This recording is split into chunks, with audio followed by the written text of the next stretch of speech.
estimados alumnos, continuamos hoy con nuestro tema acerca de los valores y la persona humana. En esta lección me gustaría dejar en claro un concepto que suele provocar equívocos. Me refiero al concepto de universalidad del valor o universalidad de los valores. Es necesaria esta aclaración porque en una época en que el relativismo ha cobrado carta de naturalización, es fácil suponer que los valores son relativos a una época y a una circunstancia determinada. Es decir, que los valores realmente carecen de universalidad y son válidos para determinadas personas en cierto momento histórico. Aquí hemos dicho que los valores son universales en el sentido más radical de la expresión. Son universales porque valen siempre y para todos. Pero por eso es necesario aclarar el concepto. Dice Maritain que la universalidad se suele confundir con generalidad. Y aquí nacen los mayores equívocos acerca del término. La generalidad es cuando todo mundo coincide en algo. Y en este sentido, obviamente los valores no son universales. Porque muchas personas pueden no participar o no estar de acuerdo con lo que impone un valor. ¿Qué es entonces la universalidad del valor? La universalidad, dice Gabriel Marcel, en una observación muy profunda, tiene que ver más precisamente con la profundidad que con la extensión. Aclaremos. Un valor se nos presenta con el carácter de deber ser, lo que Aranguren llama debitorio, lo que debemos hacer, con el carácter de una exigencia absoluta que se nos impone para que lo realicemos o lo actualicemos.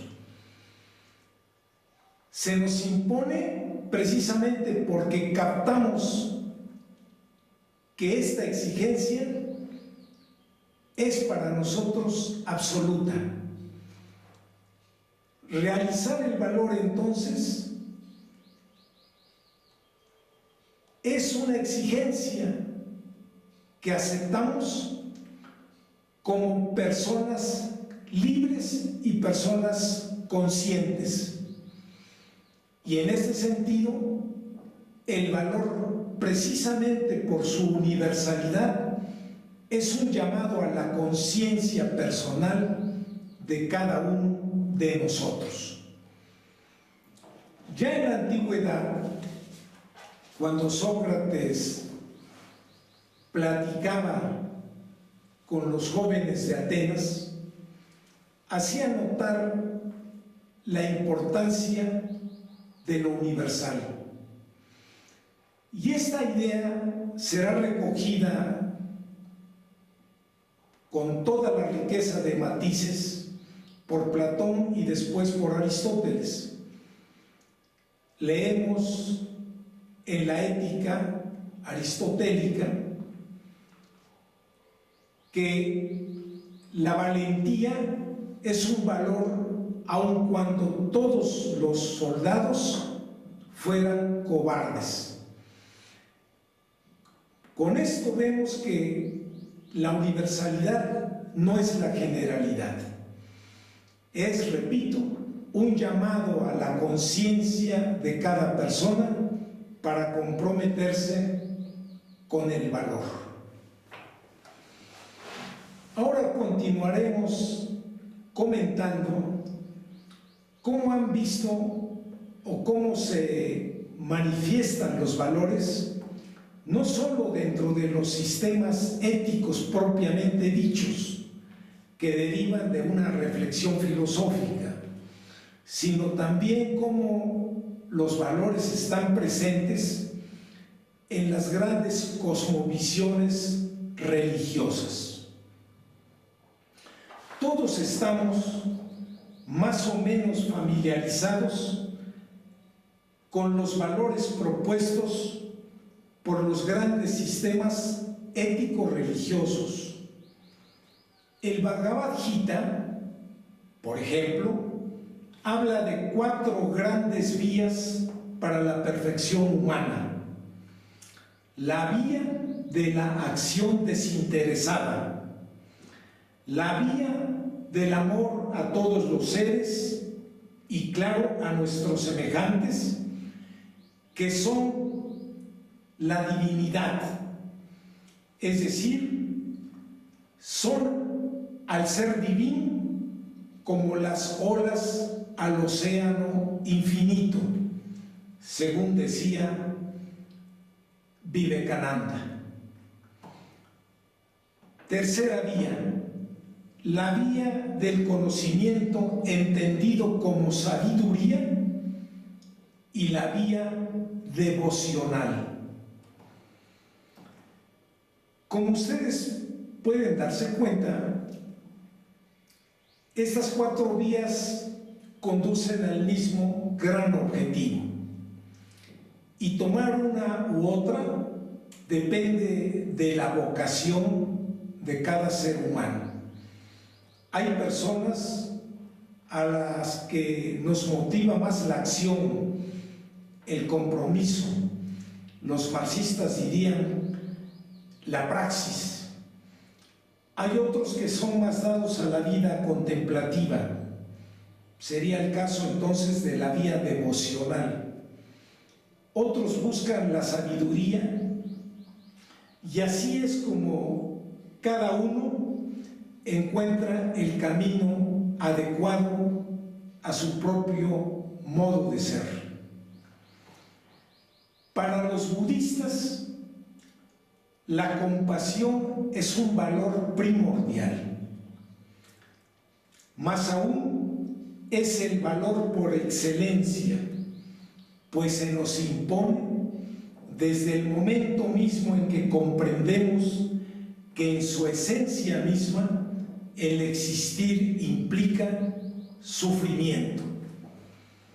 Ustedes recuerdan la famosa anécdota de Buda, de Siddhartha Gautama, a quien su padre pretendía tener alejado del dolor del mundo. Quería que ignorara el mundo real en el cual vivía, y estaba encerrado en su palacio. Pero un día se escapa Siddhartha del palacio y queda confrontado con la realidad de la existencia. Ve el dolor, la miseria, y entonces es cuando en él empieza, en este momento justo, su búsqueda de la verdad suprema, y encontrará que esta verdad es precisamente comprender que la vida es dolor y que solo puede combatirse comprendiéndolo y tratando de mitigar el dolor con una identificación con todas las criaturas vivientes, todas absolutamente, no solo los seres humanos. El ser vivo más pequeño merece nuestra compasión. Esa, en pocas palabras, sería la prédica del budismo. que después naturalmente se va a enriquecer y a matizar con las aportaciones de diversos pensadores y de diversas culturas del mundo. Nuestros semejantes y en general el resto de los vivientes, piensa Buda, están atados, como cada uno de nosotros los seres humanos, a la rueda de la vida, y eso los condena al dolor físico y moral, hasta en tanto no alcancen el estado de liberación definitiva, que no es otra cosa que apagar el deseo de vivir. Esta sería la otra gran enseñanza del budismo: superar nuestros deseos, vivir de tal manera que no seamos esclavos de nuestros deseos, porque estos siempre comportan, a la corta o a la larga, dolor y sufrimiento. Estamos, como ustedes ven, ante un pensamiento de la renuncia. El mensaje cristiano, por su parte, es el amor. Esto es, el reconocimiento de que el otro es nuestro hermano. Frente al rigorismo de la moral del Antiguo Testamento, los 4 evangelios presentan el ejemplo de un Dios que se encarna en un momento de la historia para introducir en ella un principio salvífico. Y esto lo hace Dios de manera gratuita. Claro, porque a Dios no puede presionarlo nadie, ¿verdad? No hay una necesidad en Él que lo lleve a crear el mundo, sino que la creación es una obra de su amor. Solo por amor a los hombres es que Dios mismo se encarna y trae a través de Jesucristo este mensaje de salvación para todo el género humano. La ética tradicional, fundada en estos principios,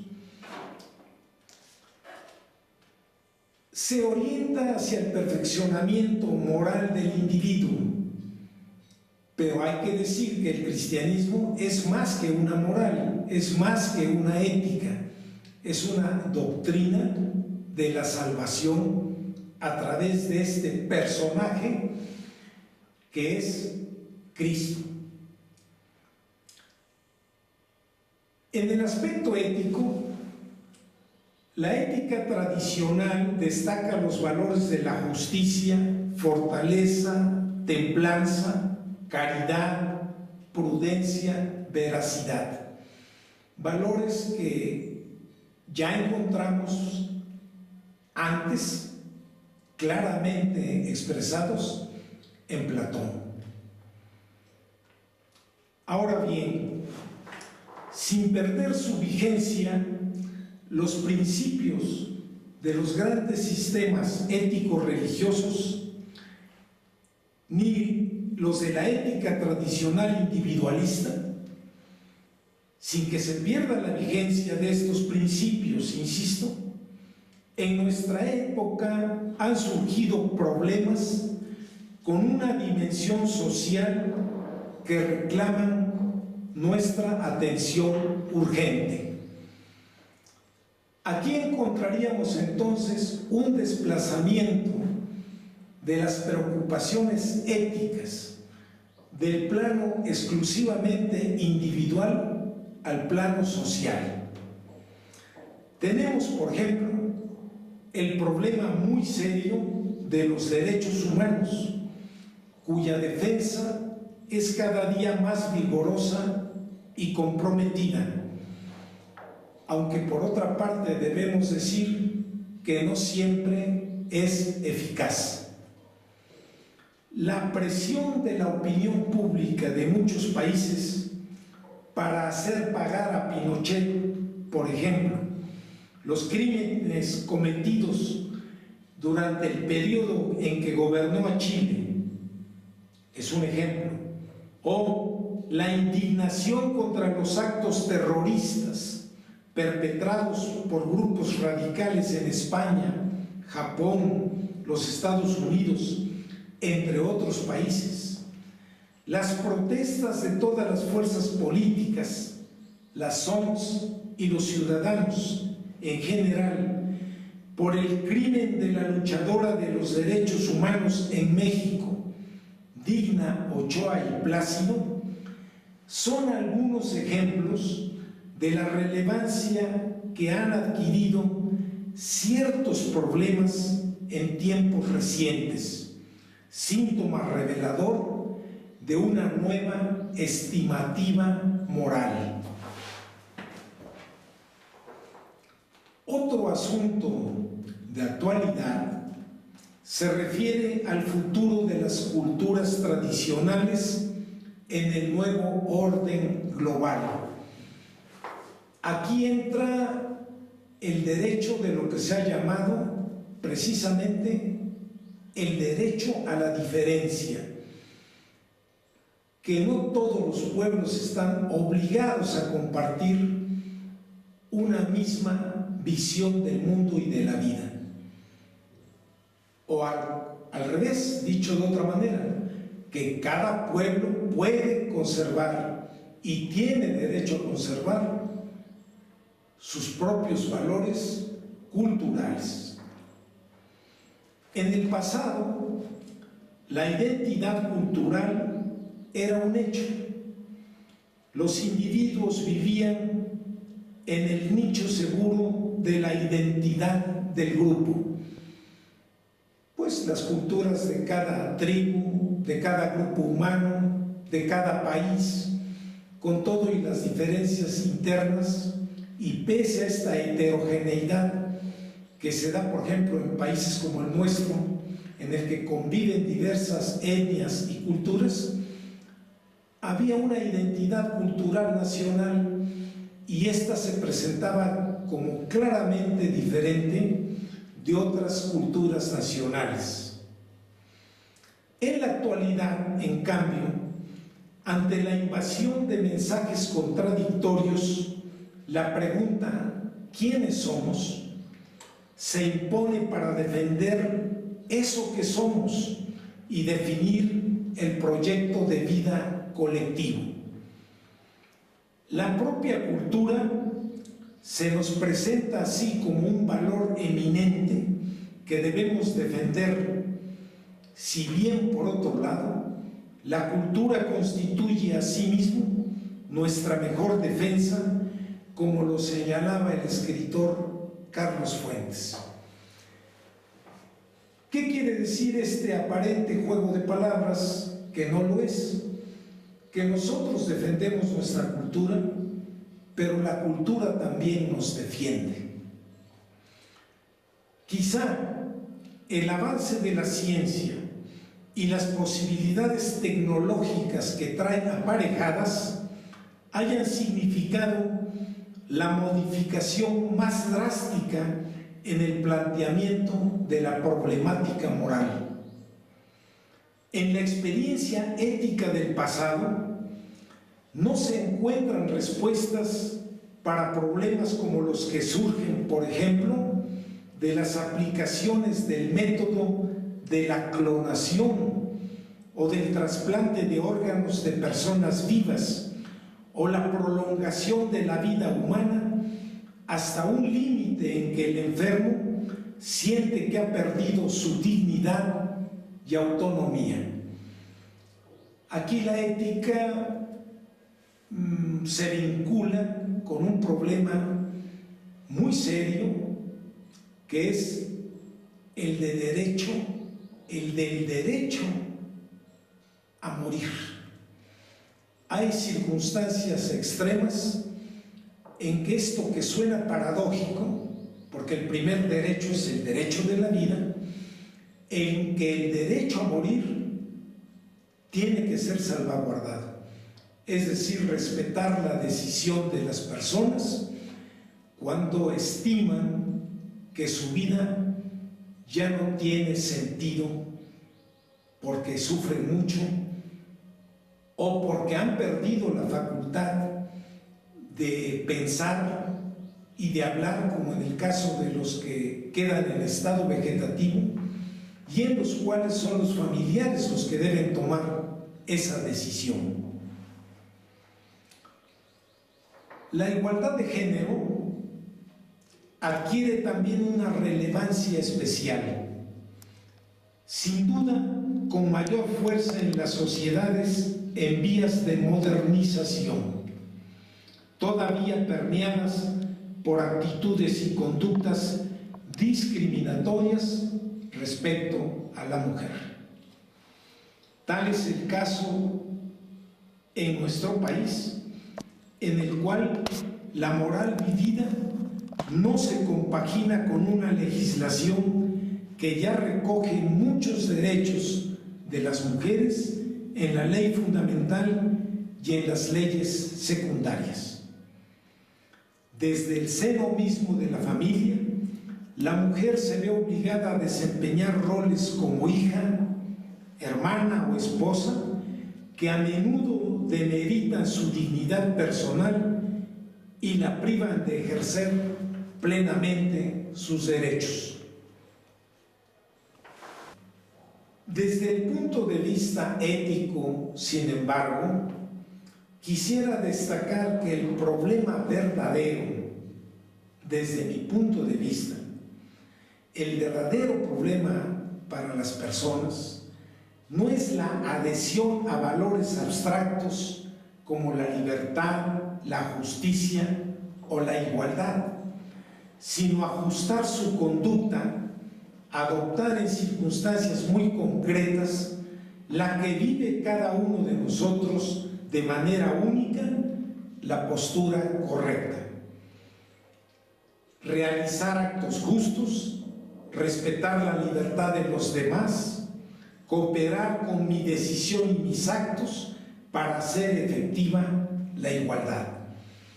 Aquí, en este ámbito de la libertad y la responsabilidad personal, es donde se juega la vida ética del ser humano. Es aquí en donde cumplimos con el compromiso ético con los valores, para aportar nuestra cuota para una convivencia pacífica, adecuada, respetuosa, en la que cada uno realiza su proyecto de vida y ayuda a que los demás realicen el suyo.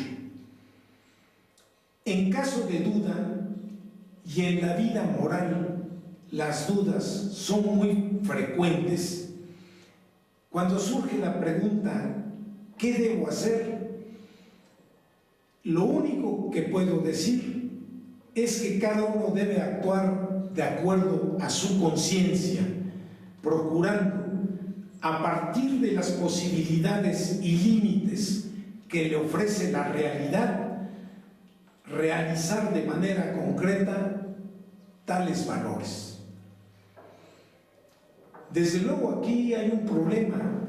Se puede objetar que el ser humano puede optar por la vía más cómoda, puede darse muchas explicaciones y justificaciones a sí mismo y cumplir con un mínimo ético, o ni siquiera eso, ni siquiera buscar el mínimo ético, sino buscar justificación para no cumplir con las exigencias de la convivencia humana con sus semejantes.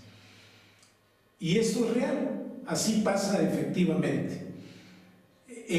Por eso insisto que la ética es un llamado a la conciencia, y entonces lo que esto nos sugiere es que debemos educar, formar nuestra conciencia.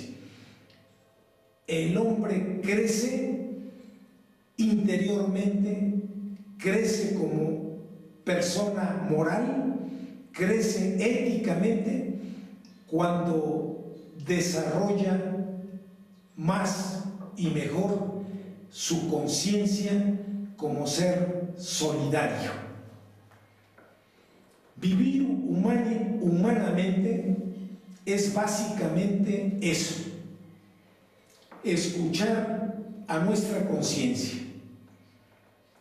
Un místico daba esta única regla a sus discípulos: cuida tu mente como a tu mayor tesoro. Y desde luego, sobre esto yo les diría: mucho cuidado con lo que pensamos, mucho cuidado con lo que queremos, mucho cuidado con lo que deseamos, porque ahí está la raíz de cosas buenas, pero también de muchas cosas negativas. Los pensamientos son muy poderosos. Si nos cuidamos de pensar bien, iremos modificando nuestras conductas. Esto es, iremos creando en nosotros hábitos positivos. Por eso es que el hábito en la ética, ya desde Aristóteles él hacía énfasis en esto, es muy importante. No se trata de actuar bien una vez, sino siempre, y hacerlo siempre que sea posible. Aquí también podemos repetir aquel dicho de que una golondrina no hace verano. Ahora, eso de ser buenos siempre es un reto constante. Cada vez hay que renovar la decisión de actuar con rectitud moral. Dejemos aquí constancia de la necesidad de precavernos de los peligros de convertir a la conciencia en instancia última para juzgar de nuestros actos, si no reconocemos que es preciso formarla, insisto, para que sepa analizar y discriminar sin dejarse llevar por impulsos y apetitos meramente instintivos. En verdad, no puede haber un proyecto auténtico de vida al margen de la ética. Vuelvo a nuestra lección inicial. Actuar éticamente es actuar conforme a una conciencia elevada y exigente que nos ordena realizar el bien y rechazar el mal. Aunque, insisto, esto únicamente puede entenderse en circunstancias específicas y, por tanto, venciendo obstáculos y resistencias. La vida moral se encuentra llena de tensiones y dificultades, dudas a veces angustiosas, y representa por ello un esfuerzo permanente de nuestra parte. La ética es para seres de carne y hueso que pueden caer y levantarse para seguir adelante. No es ni para ángeles ni para demonios. Afirmamos: la persona es un valor absoluto. ¿Eso qué significa? Significa que si las cosas son susceptibles de ser ordenadas para servir de medios para el bien de las personas, éstas no deben considerarse jamás como medios, sino siempre como un fin. La persona es un fin último.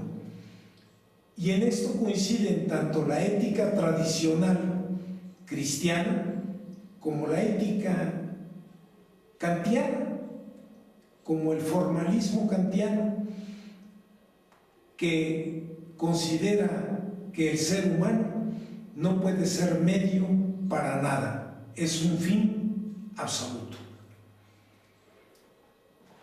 Tal es, en esencia, el humanismo, independientemente de cuáles sean los argumentos por los que se sostiene y defiende a la dignidad de la persona humana. Para mí es claro que el fundamento último es la naturaleza espiritual del hombre. Un gran avance de la conciencia moral de nuestra época se refleja en el consenso casi universal de la dignidad del ser humano, con el consiguiente reconocimiento de los derechos fundamentales que hacen posible esa dignidad y el pleno desarrollo de las potencialidades de cada persona en lo particular. Por desgracia, junto al poderoso movimiento de la defensa de los derechos humanos, están resurgiendo movimientos marcados por el racismo, la intolerancia, el fundamentalismo, el afán de dominación. El innegable poder de penetración de estos movimientos son una señal roja, una alerta para tomar medidas preventivas, de manera particular quienes participan en la formación valoral de las nuevas generaciones. La sociedad democrática a la que aspiramos requiere de las reglas del juego democrático en la lucha por el poder, de instituciones estructuradas bajo esas reglas y además de una cultura que haga posible el acatamiento de los principios y normas democráticas por la convicción de que ellas representan la mejor fórmula de convivencia y desarrollo personal. Si la democracia no sirve al ser humano, entendido como la persona humana, entonces degenera en ese peligro que desde siempre se ha visto para los regímenes democráticos. Degenera en la demagogia y degenera también en la plutocracia.